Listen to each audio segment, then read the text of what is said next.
অবশিষ্ট যে দিনগুলো আছে, রাতগুলো আছে, এগুলো আমাদের কাছে সবচাইতে গুরুত্বপূর্ণ।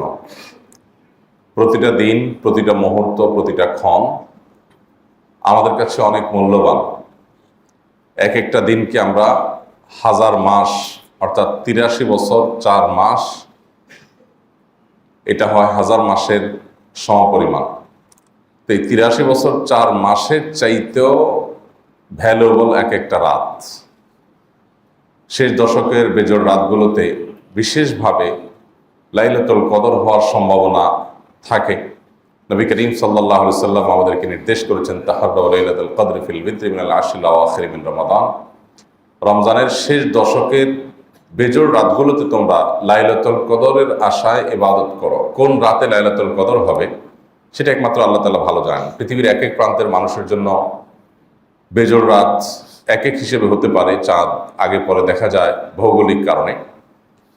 তো সেই হিসাবে এক এক অঞ্চলে মানুষের জন্য এক এক দিন লাইলাতুল কদর হওয়া অস্বাভাবিক নয়। আবার একইভাবে লাইলাতুল কদর এক এক বছর এক এক দিনে হওয়াটাও অস্বাভাবিক নয়। আমরা সাধারণত ২৭তম রজনীকেই লাইলাতুল কদর হিসাবে চূড়ান্তভাবে ধরে বসে থাকি, যেটা আসলে এইভাবে এতটা নিশ্চিতভাবে বলার কোনো সুযোগ নাই। নবীজি সাল্লাল্লাহু আলাইহি সাল্লাম আমাদেরকে শেষ দশকের প্রত্যেকটা রাতে ইবাদত করতে বলেছেন। সেখান থেকে তিনি আরও কাস্টমাইজ করে আমাদেরকে বলেছেন শেষ দশকের বেজোড় রাতগুলোতে ২১, ২৩, ২৫, ২৭, ২৯ এই রাতগুলোতে বিশেষভাবে ইবাদতবন্দি করার জন্য। মূলত শুধুমাত্র জোড় বেজোড় নয়, বরং নবী করিম সাল্লাল্লাহু আলাইহি সাল্লাম রমাদানের শেষ দশকের প্রত্যেকটা রাতেই জেগে থাকতেন। তিনি কোনো রাতে ঘুমাতেন না। আমরা বিভিন্ন সময় আপনাদেরকে বলার চেষ্টা করি যে রমজানের শেষ দশকের যে করণীয় কাজগুলো আছে এর মধ্যে একটা হলো রাত জেগে থাকা। আমি নিজে যদি আর কিছু করতে না পারি তো সারা রাত জেগে থাকি, অন্য কাজকাম করি, তারপরও রাত জেগে থাকার কাজটা অন্তত হলো।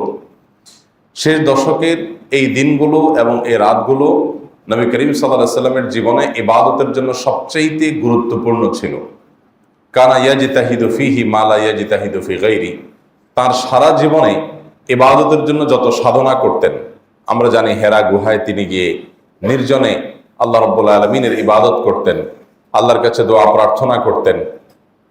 তার জীবনে যত ইবাদত করেছেন, যত দোয়া করেছেন, যত রোনাজারি করেছেন, যত সাধনা মেহনত করেছেন, এই সবগুলোর সাথে যদি রমজানের শেষ দশকের ইবাদতকে তুলনা করা হয় তো রমজানের শেষ দশকের ইবাদতটা ছিল অন্য যে কোনো সময় চাইতে অনেক বেশি। কানা ইয়াজতাহিদু ফীহি মা লা ইয়াজতাহিদু ফী গায়রি। রমজানের শেষ দশকে যা তিনি করতেন ইবাদতের জন্য, যত কষ্ট তিনি করতেন, অন্য কোনো সময় এরকম করতেন না। তার মানে এই দশকের প্রধান এবং প্রথম করণীয় হলো যে এই দশকে আমার জীবনের সবচাইতে বেশি ইবাদতের সাধনা হবে। আমার শক্তি সামর্থ্যের শেষটুকু দিয়ে আমি ইবাদত বন্দেগী করার চেষ্টা করব। আমার ইবাদতের ভলিউম সর্বোচ্চ হাই এবং সবচাইতে পিকে উঠবে এই 10টা দিন।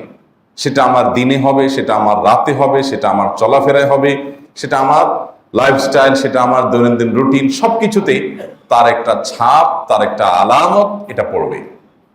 এটা হলো এই দশকে একজন ইমানদারের জন্য করণীয়, যে জীবনের সবচেয়ে বেশি সাধনা এই দশকে হবে। দ্বিতীয়ত, এই দশকের অন্যতম প্রধান আমল হলো ইতিকাফ। নবী করিম সাল্লাল্লাহু আলাইহি সাল্লাম রমজানের শেষ দশকে ইতিকাফ করতেন। ইতিকাফের এই আমলটি এত গুরুত্বপূর্ণ যে নবী করিম সাল্লাল্লাহু আলাইহি সাল্লাম রমজানের রোজা ফরজ হওয়ার পর থেকে মৃত্যু পর্যন্ত, ওফাত পর্যন্ত তিনি কোনো বছর কিন্তু ইতিকাফ ছাড়তেন না। প্রতি বছর তিনি ইতিকাফ ধরে রাখতেন এবং নিয়মিত করতেন। এক বছর রমজানে তিনি ইতিকাফে বসেছিলেন, কিন্তু খুব জরুরি কাজে ইতিকাফ ভাঙতে হয়েছিল। পরবর্তী বছর তিনি 20 দিন ইতিকাফ করেছেন, অর্থাৎ আগের বছরের 10 দিনকে আবার রেখে দিয়েছেন। তো এইভাবে রমজানের শেষ দশকের ইতিকাফের গুরুত্ব তিনি আরোপ করেছেন। আমরা বেশিরভাগ মানুষই ইতিকাফের স্বাদ, ইতিকাফের তৃপ্তি এটা আস্বাদন করা থেকে মাহরুম এবং বঞ্চিত আছি। এটা রমজানের শেষ দশকের আমল। ইতিকাফকারী ব্যক্তি লাইলাতুল কদর অটোমেটিক পায়। তার মানে ইতিকাফ করতে বসার মানে হলো তিনি আল্লাহর ঘরেই আছেন, ইবাদতেই আছেন। এমনকি তিনি ঘুমিয়ে থাকলেও সেটা ইবাদতে, কারণ ইতিকাফটাই একটা ইবাদত, মসজিদে অবস্থান করাটাই একটা মূলগতভাবে ইবাদত। তিনি সেটা করছেন, অতএব তিনি যদি ঘুমেও থাকেন তিনি ইবাদতেই আছেন। এইটা ইতিকাফকারীর জন্য বিরাট বড় সুযোগ। তাছাড়া যারা ইতিকাফে বসেন তারা সাধারণত রাতে শেষ দশকের এই রাতগুলোকে তারা হেলায় হারান না। আল্লাহর ঘরের যে আবহাওয়া পরিবেশ, বিশেষ করে ইবাদতের পরিবেশ যখন থাকে, সুন্দরভাবে সেটাকে কাটানো যায়। যাই হোক, সেই সুযোগ তো এখন নতুন করে আর নেওয়ার মতো স্কোপ নাই। পরবর্তী বছরগুলোর জন্য আমরা প্ল্যান পরিকল্পনা করতে পারি আগে থেকে। এটা রমজানের শেষ দশকের করণীয়। রমজানের শেষ দশক উপলক্ষে তৃতীয় করণীয় হলো এই দশকে সারা রাত জেগে থাকা। কারণ নবী সাল্লাল্লাহু আলাইহি সাল্লাম ইদা দাখাল আশর, নবী সাল্লাল্লাহু আলাইহি সাল্লাম রমজানের শেষ দশক যখন শুরু হতো, আহিয়া লাইলা, তিনি সারা রাত জেগে থাকতেন, রাতে আর ঘুমোতেন না। এটা একটা করণীয়। চতুর্থত করণীয় হলো ও আয়কাযা আহলা, পরিবারের লোকদেরকে জাগিয়ে তোলা। তারা যদি কেউ ঘুমে থাকে তাদেরকে ডেকে দেওয়া, যে একটু তাহাজ্জুদ, একটু দোয়া, একটু রোনাজারি, একটু ইবাদতে মশগুল হও। এই মহা অফারের মধ্যে শুয়ে থাকার কোনো সুযোগ নেই। আর 5 নম্বর করণীয় হলো যে এই দশকে বিশেষ করে প্রত্যেকটা রাত তো বটেই, বিশেষ করে বেজোড় রাতগুলোতে লাইলাতুল কদর তালাশ করা। লাইলাতুল কদর তালাশ করার মানে হলো এই রাতটি লাইলাতুল কদর হতে পারে সে আশায় ইবাদত বন্দেগী করা। আর লাইলাতুল কদর হতে পারে এরকম সম্ভাব্য রাতে একটি বিশেষ দোয়া নবী সাল্লাল্লাহু আলাইহি ওয়াসাল্লাম শিক্ষা দিয়েছেন, সেটাকে আমরা 6 নম্বর করণীয় বলতে পারি। সেটা হলো আল্লাহুম্মা ইন্নাকা আফুউন তুহিব্বুল আফওয়া ফা'ফু আন্নী। আল্লাহ, আপনি ক্ষমাশীল, আপনি ক্ষমা করতে ভালোবাসেন, পছন্দ করেন, অতএব আপনি আমাকে ক্ষমা করে দিন। এই দোয়া নবী করিম সাল্লাল্লাহু আলাইহি ওয়াসাল্লাম শিক্ষা দিয়েছেন। অতএব এই দোয়াটা আমরা বেশি বেশি করে পাঠ করব শেষ দশকের প্রত্যেকটা রাতে, বিশেষ করে বেজোড় রাতগুলোতে। 7 নম্বর করণীয় হলো কোমর বেঁধে নিয়ে ইবাদত করা। ওয়াসাদ্দামে ইজারা, নবী সাল্লাল্লাহু আলাইহি ওয়াসাল্লামের ব্যাপারে আমাদের আয়েশা রাদিয়াল্লাহু আনহা বা অন্যান্য সাহাবী থেকে বর্ণিত হাদিসে আসছে যে তিনি রমজানের শেষ দশক যখন শুরু হতো, সাদ্দামে ইজারা, তিনি কোমর বেঁধে নিতেন। কোমর বেঁধে নেওয়ার অর্থ কি? কোমর বেঁধে নেওয়ার অর্থ, একটা অর্থ হলো যে কোনো কাজকে সর্বশক্তি নিয়োগ করে করাকে কোমর বেঁধে নামা বলে, এটা একটা অর্থ। আরেকটা অর্থ বিভিন্ন হাদিস বিশারদগণ জাস্ট ওনাদের ব্যাখ্যা করেছেন যে এর মানে হলো শেষ দশক স্ত্রী থেকে পৃথক থাকা। এটা নবী সাল্লাল্লাহু আলাইহি ওয়াসাল্লাম করতেন। তার মানে এই দশকটা শুধুই ইবাদতের জন্য রাখতেন। তাছাড়া এমনি যেহেতু ইতিকাফে থাকতেন, অতএব সেটাও বোঝা যায় যে এই ব্যাখ্যাটাও অমূলক বা অযৌক্তিক নয়। অর্থাৎ এই দশকটা ইবাদতের জন্য নিজেকে সম্পূর্ণ পৃথক করে রাখা, এই কাজটি নবী করিম সাল্লাল্লাহু আলাইহি ওয়াসাল্লাম করতেন। রমজানের শেষ দশক এর গুরুত্বপূর্ণ আরেকটা আমল হলো যে এই দশকে আমাদের ইবাদত বন্দেগী নেক আমল যেগুলো রমজানের সারা মাস জুড়ে আমরা করেছি, সেগুলো এই দশকে আরো বিশেষ গুরুত্বের সাথে করা, সেটা আমাদেরকে করতে হবে। আর আরেকটা করণীয় হলো সদকায়ে ফিতির দেওয়া। প্রত্যেক রোজাদার ব্যক্তি তার পরিবারের ফিতরা সম্পর্কে আমরা অনেকে পরিপূর্ণ পরিষ্কার না, অনেকে ধোঁয়াশার মধ্যে থাকি।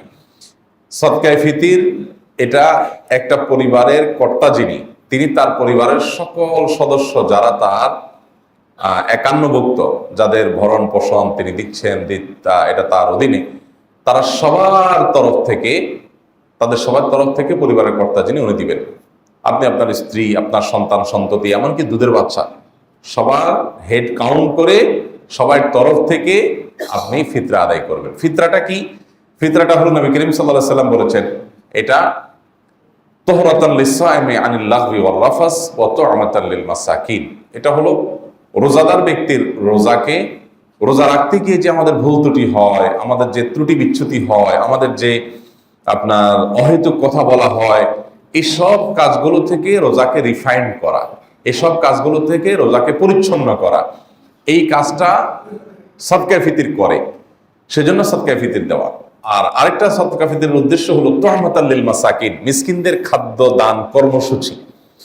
পৃথিবীতে আমরা আজ খাদ্য দানের নানান কর্মসূচির কথা জানি, শুনি, বিভিন্ন সংস্থা, বিভিন্ন প্রতিষ্ঠান দেশীয় আন্তর্জাতিকভাবে করে। কিন্তু ইসলাম যে খাদ্যদান কর্মসূচির নির্দেশ দিয়েছে, সেই খাদ্যদান কর্মসূচি পৃথিবীর সবচাইতে ব্যাপক। এরকম ব্যাপক খাদ্যদান কর্মসূচি অন্য কোনো প্রতিষ্ঠান কখনো দেওয়ার কথা কল্পনাও করতে পারে না। একটা দিন, ঈদের দিন অন্তত, পৃথিবীর সকল অভাবী, সকল গরিব মানুষের বাসায় ভালো খাবারের ব্যবস্থা থাকবে, এটা নিশ্চিত করতে চায় ইসলাম। যে ঈদের দিনটা অন্তত মন ভরে হাসি মুখে মানুষ যার যার যে প্রিন্সিপাল ফুড আছে, সে ফুড, প্রধান খাদ্য যেগুলো আছে, সেগুলো তাদের বাসায় থাকবে এবং তারা এই একটা দিন অন্তত না খেয়ে থাকবে না, খাবারের কষ্ট করবে না, মন ভরে একটু খাবে, এই ব্যবস্থা যেন হয়, সেজন্য এই ফিতরার নির্দেশ আমাদেরকে দেওয়া হয়েছে। এটা ওয়াজিব, এটা আবশ্যক, এই ফিতরা আদায় করাটা জরুরি, এটা কোনো নফল কাজ না, না করলে গুনাহ হয়। অতএব এই ফিতরাটা আমরা সঠিকভাবে সময় আদায় করবো ইনশাআল্লাহ তাআলা। ফিতরা আদায়ের সাথে যাকাতের সম্পর্ক আছে কিনা এটা নিয়ে ইমামদের মধ্যে মত পার্থক্য আছে, কিন্তু আমরা সবাই চেষ্টা করব যার যার জায়গা থেকে দেওয়া। যদিও আপনার ফিতরা আদায়ের ব্যাপারে হানাফি মাযহাবের ফতোয়া হলো যে এটা শুধুমাত্র যাদের উপর যাকাত আবশ্যক হয় তাদের জন্য, ওই পরিমাণ সম্পদ থাকলে তাদের উপরে বর্তায়, বাকিরাও দিতে পারেন রোজাদার হিসাবে রোজাকে রিফাইন্ড করার জন্য। অন্যান্য ইমামদের মতে অবশ্য ধনী হোক গরিব হোক সবার তরফ থেকে দিতে হবে। তো যাই হোক, এই ফিতরা আমরা আদায় করার চেষ্টা করব কখন?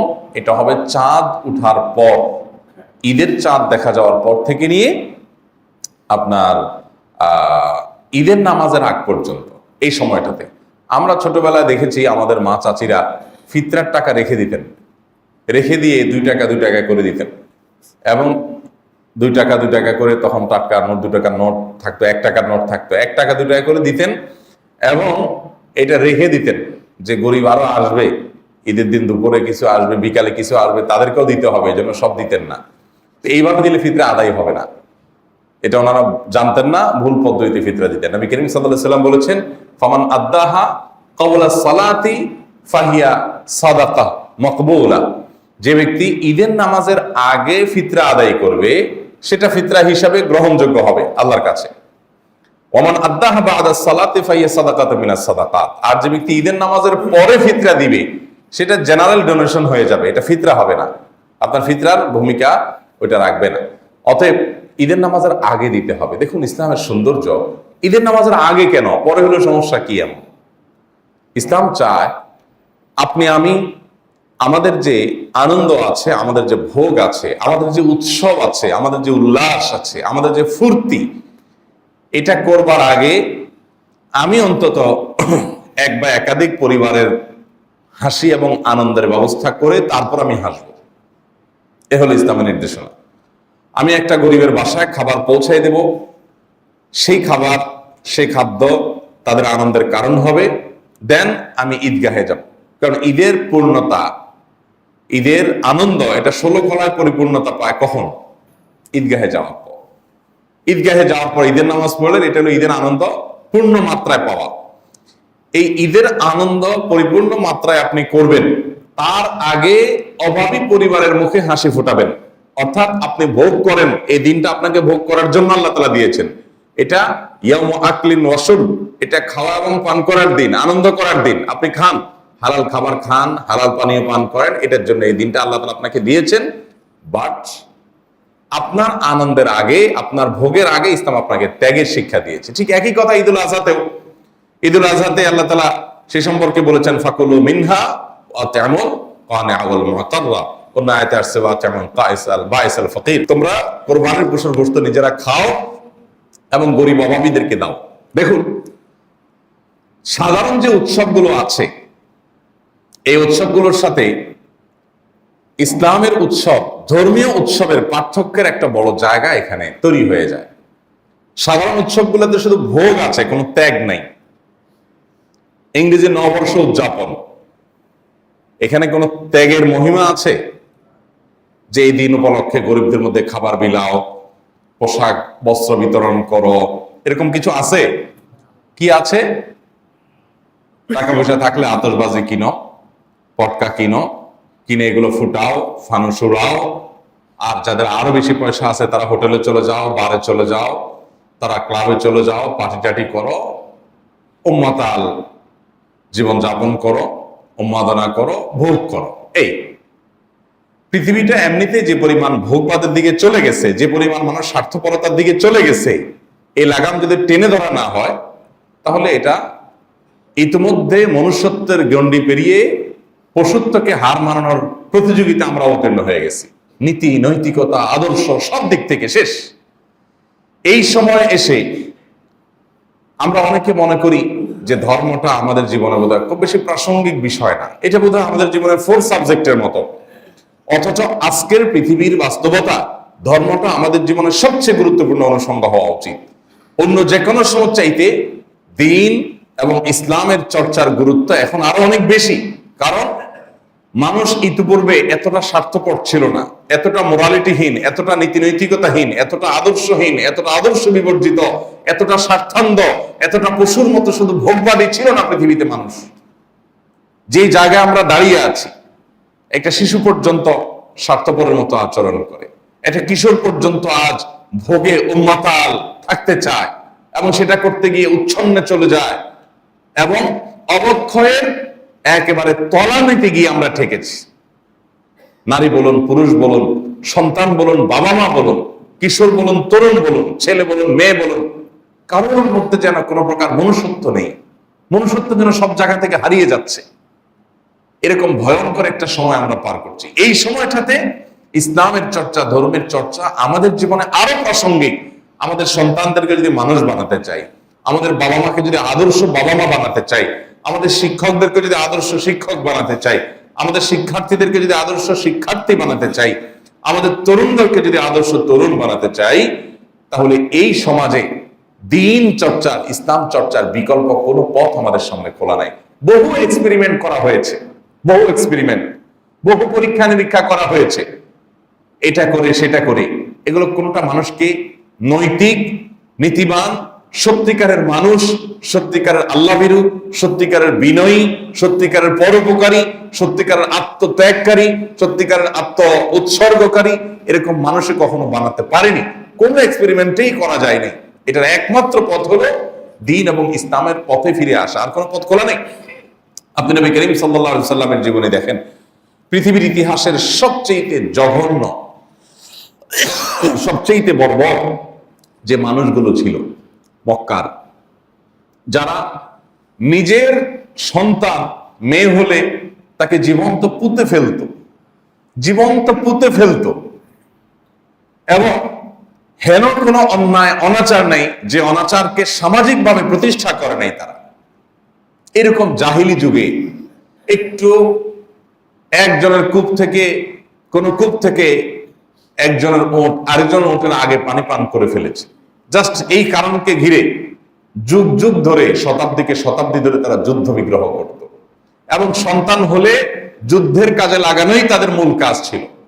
এইরকম একটা ভয়াবহ পরিবেশে মুহাম্মদ সাল্লাল্লাহু আলাইহি সাল্লাম এসে কোরআন দিয়েছেন। এই কোরআন তাদেরকে পরিবর্তন করে পৃথিবীর ইতিহাসের সবচেয়ে শ্রেষ্ঠ এবং সেরা মানুষ বানিয়ে তারপরে কোরআন ছেড়েছে। তো সেই অভিজ্ঞতাকে পুনরায় আমাদের কাজে লাগাতে হবে। এছাড়া আর কোনো পথ খোলা নেই। আমাদের সমাজে শিক্ষিতের পরিমাণ আগের তুলনায় বাড়ছে না কমছে? অমানুষের পরিমাণ সমান্তরাল ভাবে বাড়ছে। শিক্ষিত যত বাড়ছে, অমানুষও, চোর বাটপারও, দুর্নীতিবাজও, মা বাবার অবাধ্য, সুদখোর, ঘুষখোর, কোনটা মানে খারাপের যতগুলো মিটার আছে, যতগুলো প্যারামিটার আছে, কোনটা বাড়ে নাই আমাকে বলেন যে এই জিনিসটা আমরা উন্নতি করছি। আমরা সব দিক থেকে অবনতি হয়েছে। আমাদের শুধু দালান কোঠার উন্নতি হয়েছে, আমাদের ইস্পাত সভ্যতার উন্নতি হয়েছে, আমাদের ইট লোহার উন্নতি হয়েছে, আমাদের সিমেন্ট বালির উন্নতি হয়েছে, আমাদের ব্রিজ কালভার্ট হয়েছে, আমাদের রাস্তাঘাট হয়েছে, আমাদের আয় বাড়ছে, আমাদের দিনকাল একটু ভালো হয়েছে, আমরা একটু ভালো খাই। বাট নীতি নৈতিকতা এবং আদর্শের কথা যদি বলেন, তাহলে আমাদের সাথে এখন কম্পিটিশন চলে পশু পাখির, যে পশুরা কত খারাপ হতে পারে। আমরা তাদেরকে এখন হারানোর প্রতিযোগিতায় নেমেছি। চতুর্দিকে আপনি একই অবস্থা দেখতে পাবেন। এখনকার সন্তানরা কি আগের সন্তানদের মতো বাবা মার চোখ জোড়ানোর সন্তান হয়? প্রায় সব বাবা মা, হাতে গোনা দুই একজন সৌভাগ্যবান বাবা মা ছাড়া সব বাবা মা সাফার করছেন যে তার সন্তান তিনি যেভাবে চাচ্ছেন সেভাবে না, আসলে সে এরকম সন্তান আশা করেন না, তিনি এরকম সন্তান এক্সপেক্ট করেন না, কিন্তু সেই সন্তানই তার ঘরে। চতুর্দিকে আজকে ভয়াবহ অবক্ষয়। এই অবক্ষয়ের হাত থেকে বাঁচাবার জন্য পৃথিবীর ইতিহাসে, মানব ইতিহাসে যত এক্সপেরিমেন্ট চালানো হয়েছে, আজও গোটা পৃথিবীতে যত এক্সপেরিমেন্ট চালানো হয়, আপনি সবগুলোকে একদিকে রাখেন আর মুহাম্মদ সাল্লাল্লাহু আলাইহি সাল্লাম মক্কায় যে আল্লাহর দেওয়া ওহীর আলোকে এক্সপেরিমেন্ট চালিয়েছেন সেটাকে একদিকে রাখেন, দেখবেন যে আপদমস্তক অন্ধকার, গুটগুটে অন্ধকারে ডুবে থাকা মানুষটা শুধু কোরআনের ছোঁয়ায় আসার পর, কোরআনের সংস্পর্শে আসার পর তিনি শুধুমাত্র আলোকিত হন নাই, গোটা বিশ্বকে আলোকিত করে গেছেন। আপনি এক একজন মানুষকে যদি আপনি দেখেন, আপনি অবাক হবেন যে যে মানুষগুলো নিজের কন্যা সন্তানকে জীবন্ত পুঁতে ফেলতো, যে মেয়ে হয়েছে, এটা কেন মেয়ে হলো, মেয়ে হলে এটা আমাদের কি কাজে আসবে, আমার তো দরকার যুদ্ধ করা, মেয়ের যদি সে কাজ হবে না, অতএব এটা পুঁতে ফেলো। সেই অসভ্যতায় ডুবে থাকা মানুষটা শুধুমাত্র কোরআনের ছোঁয়ায়, হাদিসের ছোঁয়ায়, ওহির ছোঁয়ায়, দ্বীনের ছোঁয়ায় আসার পর তিনি বরং বেশি থেকে বেশি কন্যা সন্তানের বাবা হতে পারলে সেটার জন্য তিনি প্রাউড ফিল করতেন, গর্ববোধ করতেন। অর্থাৎ রাতকে দিনে পরিণত করে গেছেন। নারীর অধিকার নিয়ে অনেক কথা তো আমরা বলছি আজকাল। আমরা যারা নারীর অধিকার নিয়ে কথা বলছি, আমরা যারা মানুষের অধিকার নিয়ে কথা বলছি, আমাদের জন্ম, আমাদের 14 গোষ্ঠীর জন্মেরও আগে নারীকে পাতাল থেকে আকাশে তুলে দিয়ে গেছেন মুহাম্মদ সাল্লাল্লাহু আলাইহি ওয়াসাল্লাম। শুধুমাত্র জীবন্ত পুঁতে ফেলা থেকে রক্ষা করা নয়, এটা তো একটা ইস্যু। মক্কা সমাজের হাজার ইস্যু ছিল, হাজার ইস্যু ছিল। সকল খারাপ জিনিসগুলোকে দাফন করে সেখানে নতুন এক ইতিহাস রচনা করেছেন। গোটা পৃথিবীর মানুষের জন্য এক আদর্শ সমাজ গড়ে দিয়ে গেছেন, যে আদর্শ সমাজ মানুষ স্বীকার করুক কিংবা স্বীকার না করুক, কিয়ামত পর্যন্ত সেই আদর্শ সমাজকে, সেই খেলাফতকে, সেই শাসনকে মানুষ মানব ইতিহাসের সবচেয়ে সেরা শাসন বলতে বাধ্য হয়। এটা গড়ে দিয়ে গেছেন সামান্য কয়েক বছরে, যেটা যুগ যুগ ধরে আজকে জাতিসংঘ চেষ্টা করছে, পৃথিবীর বিভিন্ন সংস্থা চেষ্টা করছে নারীর অধিকার যাতে মানুষ ফিরিয়ে দেয়, নারীর প্রতি যেন বৈষম্য না হয়, শিশুর প্রতি যেন বৈষম্য না হয়, মানুষের অধিকার যেন ফিরিয়ে দেওয়া হয়। এই জন্য তারা নানা রকমের চেষ্টা করছে। সেই চেষ্টা নিয়ে আমার বক্তব্য না। বক্তব্য হলো মুহাম্মদ সাল্লাল্লাহু আলাইহি ওয়াসাল্লাম মাত্র মদিনা হিজরতের পর 10 বছর সুযোগ পাইছেন। 10 বছরের মধ্যে গোটা মক্কা মদিনার পথটাকে পরিবর্তন করে দিয়ে গেছেন। ভাইরা আমার, সেই জায়গায় আমাদেরকে আবার যেতে হবে, এছাড়ার কোনো পথ আমাদের সামনে খোলা নাই। তো যেটা বলছিলাম, রমজানের শেষ দশকের সর্বশেষ আমল ফিতরা। এই ফিতরা দেওয়ার আমলটা আমাদের সবাইকে করতে হবে, যাতে গরিবের বাসায় একটা দিনের খাবারের ব্যবস্থা থাকে। ফিতরা আমরা খাবার দিয়েই দিতে হবে নাকি টাকা দিলে আদায় হবে, এটা নিয়ে মত পার্থক্য প্রতি বছর আসলে আমরা শুনি।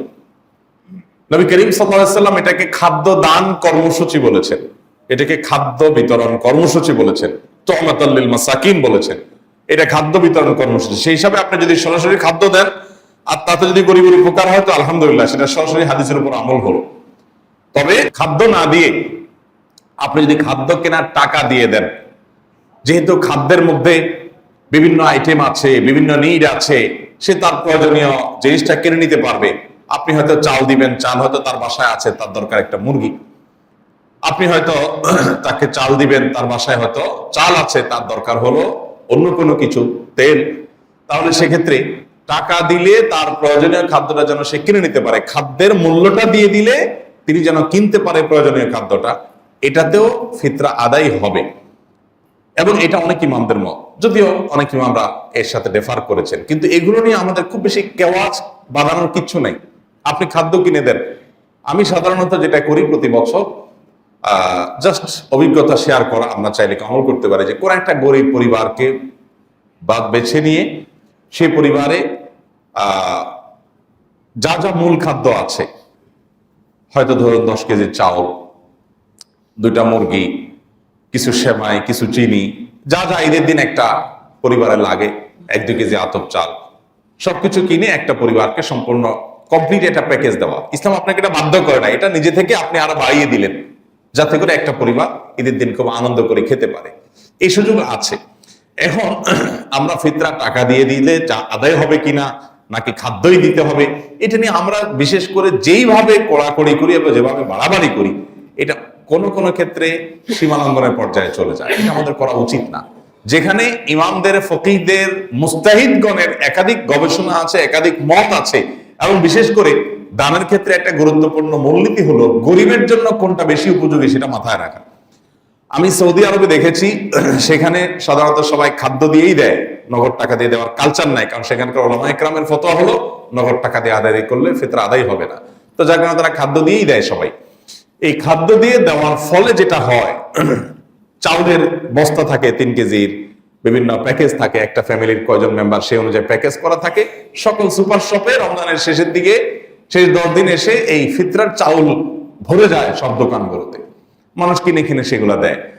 তো সেখানে এমনি গরিবের সংখ্যা কম, আবার দেখা যায় সবাই মিলে এক আইটেম দেয় চাল। তো এরকম অনেক গরিব আছে যে পিক আপ নিয়ে এসে মসজিদের সামনে বসে, পিক আপ নিয়ে এসে মসজিদের সামনে বসে, পিক আপের ডালা খুলে দেয়, দিয়া মহিলা বসে গেছে, সবাই ওই দোকান থেকে চাল কিনে কিনে তার পিক আপে ফেলতেছে। তো পিক আপটা ফুল হয়ে গেল, সে 12,000 নামায় আনতেছে, আইনে আবার পিক আপ নিয়ে বসছে। তো পরে দেখা গেছে এত চাল কি করবে সে। তো ওখানে প্রবাসী বাঙালি ইন্ডিয়ান যারা থাকে, তারা দেখা যায় ওই দানকারী হয়তো 20 রিয়াল দিয়ে চালটা কিনে দিল, ওই মহিলা সেটা 5-7 রিয়াল 8 রিয়াল যা পাইলো বিক্রি করে দিল। তাহলে এটা দেখি গরিবের লাভ হলো না ক্ষতি হলো? গরিবের তো লাভ হলো না। তো এইরকম পরিস্থিতি কিন্তু, এটা কিন্তু বাস্তবতা। যখন সবাই মিলে একটা আইটেম দিবে তখন কি হবে? গরিবের প্রয়োজন পূরণ হবে না, গরিব অর্ধেক দামে পাবে। তো সেই বাস্তবতা মাথায় রেখে যদি মূল্য দিয়ে, টাকা দিয়ে ফিতরা আদায় করা হয়, অনেক ইমামদের মতে আদায় হবে, ইমাম আবু রহমতুল্লাহ সহ আর অনেক ইমামদের মতে আদায় হবে। এবং তাবেঈদের মধ্যে সম্ভবত হাসান বসরি রাহমাহুল্লাহ, গতকাল রাতে আমি দেখেছি, উনি সহ আর অনেক বড় বড় তাবেঈদের মত যে গরিবের জন্য যেটা বেশি উপযোগী সেটা দিলে আদায় হবে। এখানে উদ্দেশ্য হলো গরিবকে উপকৃত করা, যদিও মূল উদ্দেশ্য খাদ্যদান কর্মসূচি। কিন্তু যদি আপনি সরাসরি খাদ্য দিতে পারেন, তার কি নিড আছে সেটা জেনে আপনি খাদ্যটা দিতে পারলেন, তো সেটা হলো সোনার উপর সোহাগা, সবচেয়ে বেটার। যেটা আমি নিজে করার চেষ্টা করি আলহামদুলিল্লাহ, যে খাবারটাই দেই কিন্তু তার নিড কি আছে সেটা যাতে পরিপূর্ণভাবে ফিল আপ হয় সেভাবে দেওয়ার চেষ্টা করি। তো যাই হোক, আমরা আমাদের আশেপাশে গরিব দুঃখীদের প্রতি লক্ষ্য রাখবো। বিশেষ করে আমরা এই বছর যে সময়টা পার করছি, সময়টা খুবই কঠিন এবং কষ্টের। দেশীয় এবং বৈশ্বিক মন্দা পরিস্থিতির কারণে, নানা কারণে আমাদের দেশে বিশেষ করে কাঠফাটা রোদ চলছে, বছরের সবচেয়ে বেশি উত্তাপ চলছে। গতকালকে বোধহয় 39 ডিগ্রি ছিল ঢাকায়, চুয়াডাঙ্গার দিকে বোধহয় 44 ডিগ্রি উঠেছে। এবং গতকাল আজকে বছরের সবচাইতে উত্তাপ এর সময় আমরা পার করছি। খেটে খাওয়া মানুষগুলো বাইরে কাজ করতে পারছে না, এমনি মন্দা পরিস্থিতি, 2 টাকা জিনিসের দাম 4 টাকা, সব মিলিয়ে মানুষের খুব কষ্টের মধ্যে দিনাতিপাত করছে। তো এই সময়টাতে আমাদের আশপাশটাকে একটু আমরা খেয়াল করি, আমরা নিজেরা শুধু বরিবোজ না করি, আশপাশটাকে খেয়াল করি। অনেক মধ্যবিত্ত, নিম্ন মধ্যবিত্ত আছেন যারা মানুষের কাছে হাত পাততেও পারেন না, মুখ ফুটে বলতেও পারেন না, আবার কষ্ট সইবার মতো অবস্থাও নেই। আমাদের দায়িত্ব হলো আমাদের আশপাশটাতে খেয়াল করা, যে আমার আশেপাশে প্রতিবেশী যারা আছে, অনেকে শুধুমাত্র আত্মীয়-স্বজন দেখে দেয়, আত্মীয়-স্বজনকে অগ্রাধিকার দিবেন, এতে কোনো সন্দেহ নাই, এতে কোনো সমস্যা নেই। কিন্তু আত্মীয়-স্বজনের পাশাপাশি প্রতিবেশীদের প্রতি আমাদের বিশেষ খেয়াল থাকতে হবে, সেটা আমরা যেন করার চেষ্টা করি। আল্লাহ আমাদের সবাইকে তৌফিক দান করুন। সেই সাথে ঈদের চাঁদ আমরা তালাশ করার চেষ্টা করব। চাঁদ দেখা নিয়ে আমরা প্রতি বছরই বলি, রমজান আগে বলার চেষ্টা করি যে আমরা চাঁদটা তালাশ করার চেষ্টা করব। চাঁদ দেখার এই আমলটা আমাদের সমাজ থেকে উঠে যাচ্ছে।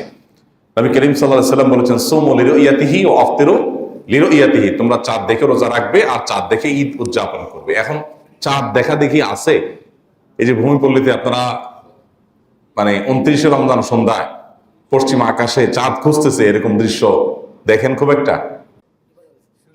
নাই। সবাই খোঁজে মোবাইলে, সবাই খুঁজে কোথায়?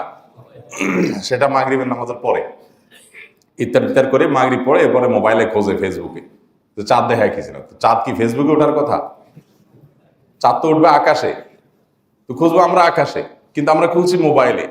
তার মানে এত ডিজিটালাইজড হয়ে গেছে। অতি ডিজিটালাইজ তো ভালো না, অতি ভালো কখনোই। এখন এটা হলো অতি হয়ে যাওয়ার মতো আর কি। আমরা যদি আকাশে চাঁদ সবাই দেখা ছেড়ে দেই, সবাই মোবাইলের দিকে তাকাই, তাহলে এবার ডিসি সাহেবরা যে সংবাদ সংগ্রহ করে ঘোষণা দিবে, জাতীয় চাঁদ দেখা কমিটি যে ঘোষণা দিবে, এই বেচারাদের সংবাদটা কে দিবে? সবাই যদি ফেসবুকে খোঁজে, তাদেরকে সংবাদটা কে দিবে? অন্তত মসজিদ কর্তৃপক্ষ, ইমাম সাহেব, খতিব সাহেব, মুয়াজ্জিন সাহেব, তারা যদি উদ্যোগ নিয়ে কিছু লোক নিয়ে চাঁদ না দেখে, সবাই যদি কেবল ফেসবুকে খোঁজাখুঁজি করে, তো ডিসি সাহেব বেচারারা কে দিবে তথ্য? এরপরে তো উল্টাপাল্টা সংবাদ শুনলে বলবেন, হ্যাঁ পার্সিয়ালিটি হয়েছে, আন্দাজেরটা মেরে দিছে, রাত 12টা বাজে চাঁদ উঠে দিছে, হান করছে, তান করছে।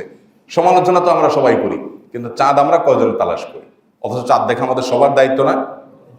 এটা ফরজে কিফায়া। একটা সমাজের কেউ যদি না দেখে, সবাই গুনাহগার হবে। কিছু মানুষ দেখলে সবার তরফ থেকে আদায় হয়ে যাবে দায়িত্ব। এই জন্য ভাইরা চাঁদ দেখার চেষ্টা করি। এখন মুশকিল হলো ঢাকা শহরে যে বিল্ডিং, 2-4 হাত জায়গাও ফাঁকা নাই, আর এক একটা 10 তলা 15 তলা, চাঁদ দেখতে গেলে টুপি পড়ে যাবে। তো এরকম পরিস্থিতিতে আপনি একটু চেষ্টা করেন, একটু ছাদে ওঠার চেষ্টা করেন, ছাদে যেয়ে অন্তত খোঁজেন চাঁদটা, ফাঁক ফুকর দিয়ে একটু আকাশের দিকে তাকান, চেষ্টাটা অন্তত করেন, কালচারটা অন্তত শুরু হোক যে আমরা চাঁদ তালাশ করছি। আল্লাহ আমাদেরকে তৌফিক দান করুন। সবাই চেষ্টা করবো তো ইনশাআল্লাহ। সেই সাথে রমজানের শেষ দশকের অবশিষ্ট রাতগুলো, অবশিষ্ট দিনগুলো আসুন আমরা সর্বোচ্চ সুন্দরভাবে কাটাবার চেষ্টা করি, সর্বোচ্চ সুন্দরভাবে উত্তম রূপে আমরা কাটাবার চেষ্টা করি, যাতে করে এই মুহূর্তগুলো আমরা প্রতিটা মুহূর্তে আল্লাহর সাথে কানেক্টেড থাকতে পারি, দোয়ার মাধ্যমে, রোনাজারের মাধ্যমে, প্রচেষ্টার মাধ্যমে, বিভিন্নভাবে। আমরা অনেকেই গ্রামে চলে যাব। গ্রামে চলে যাওয়াটা দোষের কিছু না, বরং ভালো।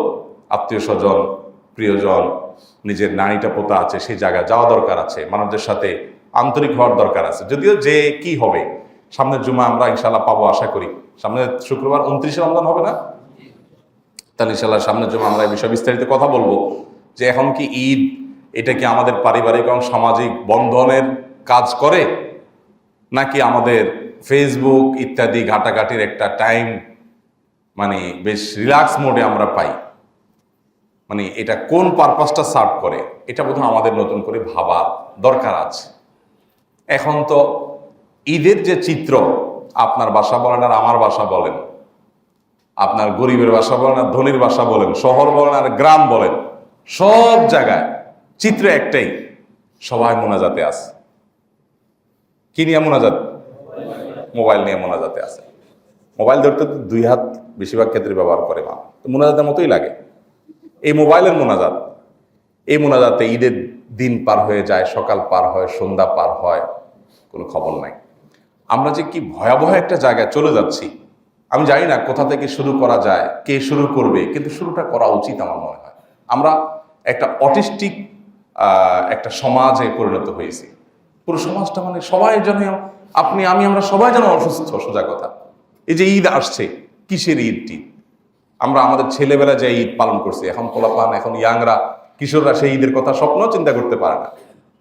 কারণ মোবাইলে সে বুধ হয়ে গেছে, তার বাপে একটা বুধ হয়েছে, তার মায়ের একটা বুধ হয়েছে, তার ভাই আর একটা বুধ হয়েছে, তার বোনের একটা বুধ হয়েছে।